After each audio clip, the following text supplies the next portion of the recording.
अंग रुधिर से लथपथ देखत हरि बिल खाई।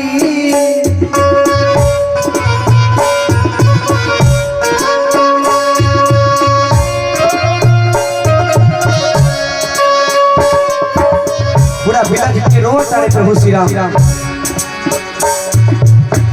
काटल पंख रुधिर से लथपथ देखत हरि बिल खाई।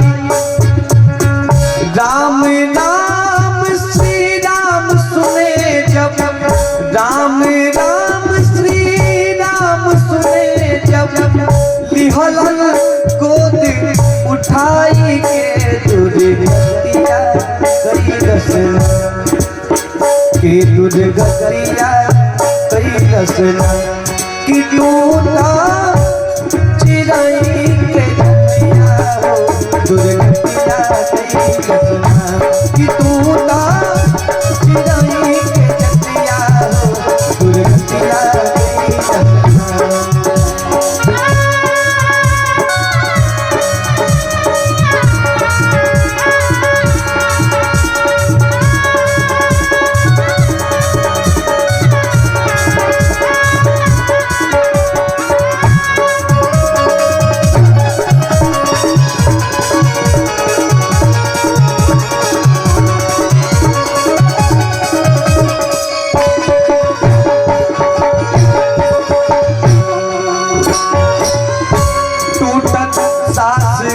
जटायु बोले सीता हरे नवड़वा,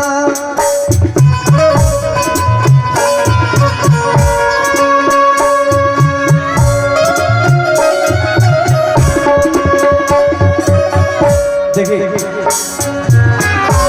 राज साउंड सर्विस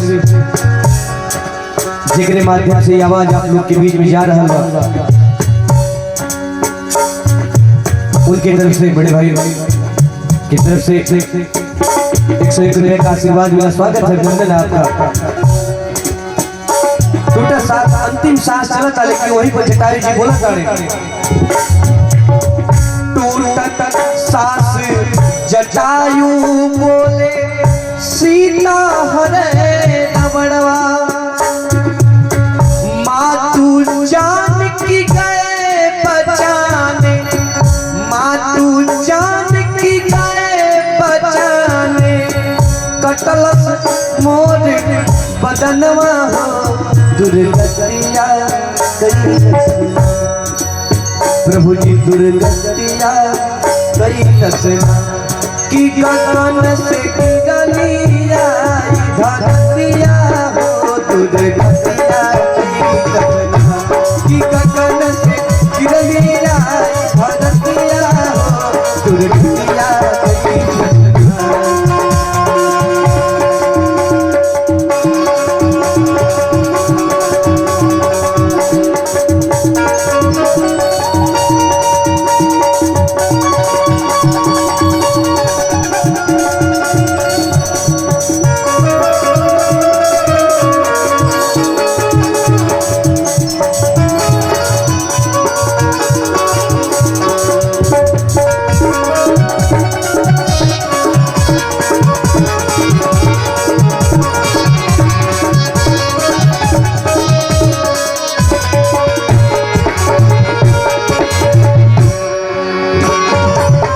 तब राम जी कहले हमरी खातिर जान गवाला जग तोहरे गुण गाई,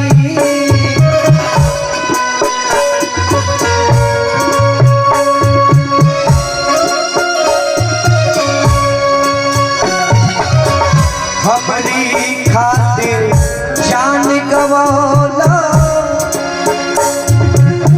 जग तोहरे गुण गाई, मन ही मन रघुराई ठाने, मन ही मन रघुराई ठाने, ना बैरी बच पाई जे दुर्गतिया कई रसना, जे दुर्गतिया कई रसना, तकई के मारब लाख जुगतिया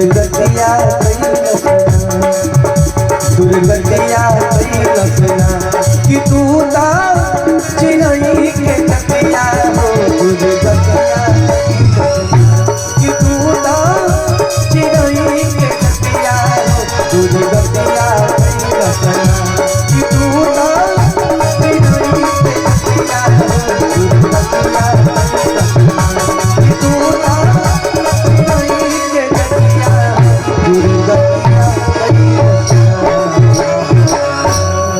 बोली राजा रामचंद्र की। आइए आदरणीय गुरु जी को सुना जाए।